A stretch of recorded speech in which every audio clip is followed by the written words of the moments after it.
സൂര്യചന്ദ്ര ടാരോട്ടിലേക്ക് ഏവർക്കും സ്വാഗതം. അവിട്ടം നക്ഷത്രത്തിന്റെ മെയ് 2025 ടാരോട്ട് റീഡിംഗ് ആണ് ഇവിടെ എടുക്കുന്നത്.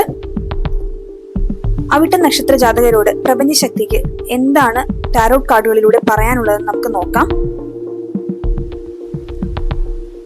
ഇവിടെ ആദ്യത്തെ കാർഡ് വന്നിരിക്കുന്നത് 6 of pentacles, page of pentacles, 7 of wands, the hermit, 2 of wands.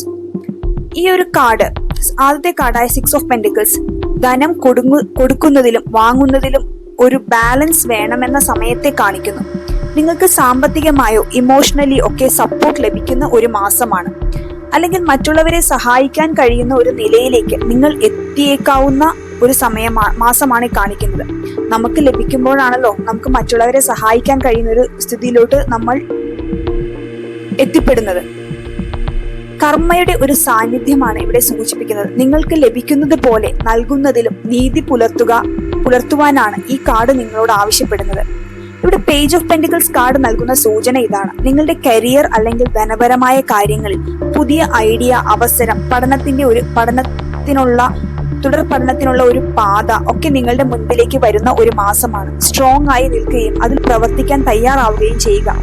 നിങ്ങളുടെ ലക്ഷ്യങ്ങളിലേക്ക് നിക്ഷേപിക്കാനുള്ള ഒരു സമയമാണിതെന്ന് സൂചിപ്പിക്കുന്നു. ഇവിടെ 7 ഓഫ് വോൺസ് വരുമ്പോൾ നിങ്ങളുടെ മുൻപിലേക്ക് വെല്ലുവിളികൾ വരുന്നതായി നിങ്ങൾക്ക് തോന്നും. ഇവിടെ നിങ്ങൾ പിന്നോട്ട് പോവാതെ സ്ട്രോങ് വിൽ പവർ നിങ്ങളുടെ ശക്തിയായി മാറിയേക്കാം. നിങ്ങൾ സമ്മർദ്ദങ്ങൾക്ക് വഴങ്ങരുത് എന്നും ഈ കാർഡ് സൂചിപ്പിക്കുന്നു. ഇവിടെ ഹെർമിറ്റ് കാർഡ്, അടുത്തതായി വരുന്ന ഹെർമിറ്റ് കാർഡ് നൽകുന്ന സൂചന ഈ ഒരു മാസം നിങ്ങൾ സ്വയം ചിന്തിക്കേണ്ട ഒരു മാസം കൂടിയാണ് എന്നാണ്. നിങ്ങളുടെ ആന്തരികമായിട്ടുള്ള അറിവിലേക്ക് ശ്രദ്ധിക്കുകയും അനുഭവത്തിൽ വിശ്വസിക്കുകയും ചെയ്യുക. നിങ്ങൾക്ക് ഉള്ള ഉത്തരങ്ങൾ, നിങ്ങൾ അന്വേഷിക്കുന്ന ഉത്തരങ്ങൾ ഉള്ളിൽ നിന്ന് തന്നെ വരും. ഇവിടെ 2 ഓഫ് വോൺസ് ഗൈഡൻസ് മെസ്സേജായി വരുമ്പോൾ നിങ്ങൾ ഭാവിയെ കുറിച്ച് പ്ലാൻ ചെയ്യുക, വലുതായി ചിന്തിക്കുക. നിങ്ങൾ വളർച്ചയുടെ വക്കിലാണ്. ഒരു സ്ട്രോങ് ഡിസിഷൻ ആണെങ്കിൽ അത് പ്രവർത്തിക്കേണ്ട സമയമാണ് എന്നുകൂടി ഓർമ്മിപ്പിക്കുന്നു. ഇവിടെ ഈ കാർഡ് റീഡിംഗ് പൂർണ്ണമാവുന്നു. ഏവർക്കും ഒരു ശുഭദിനം ആശംസിക്കുന്നു.